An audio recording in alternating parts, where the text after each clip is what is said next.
If people have misbehaved, then it must be dealt with. But I am not going to bow to the witch hunt mentality of saying that anybody who faces unsubstantiated charges must leave public life, and no doubt in a small paragraph in the paper 6 months later, people will report that they were sorry, the charges were untrue. You cannot conduct public life like that. Mr Major was clearly irritated by suggestions made by Tony Blair earlier that it was symptomatic of Mr Major's weak leadership that he hadn't insisted on Mr Hamilton resigning as a Tory candidate. Can you imagine a situation in which Margaret Thatcher would be saying to people, look, there are certain MPs I would like not to stand as candidates, but I'm very sorry, there's absolutely nothing I can do about it. I think my case rests. Mr Blair claimed Labour wanted to talk about policy, but that Mr Major's position in effectively endorsing Mr Hamilton this morning made it impossible to ignore sleaze.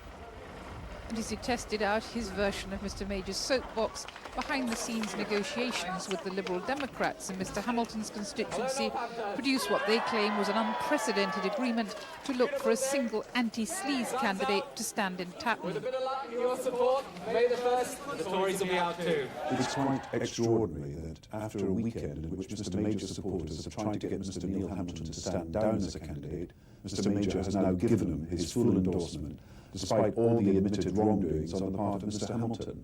And we think it's important that the electors of Tatton can have a candidate that can command the majority support, an anti-sleaze and an anti-corruption candidate. This is very far from being a gimmick. I think it's quite important if people are going to be facing what is ostensibly a safe Tory seat with a Conservative candidate who many Conservatives think should stand down in light of his own admissions. It's a question really of, are we able to rally the general feeling in the constituency against him? And I think the search for an independent candidate would be one way of doing that. Ironically, the Liberal Democrats had earlier been mocking Labour, their partners in Tatton, for indulging in a punch-up with the Tories. We've had, I can tell you, an absolute flood of phone calls into Cowley Street. We believe we've hit a very serious public nerve. They want to get away from all this insults. They want to know what you'll do, what we'll do, how we'll pay for it, and what the effect will be. The Tories dismissed talk of an anti-sleaze candidate as a cheap stunt on a par with the Punch and Judy poster. But Mr Major would much have preferred Mr Hamilton to have stood down.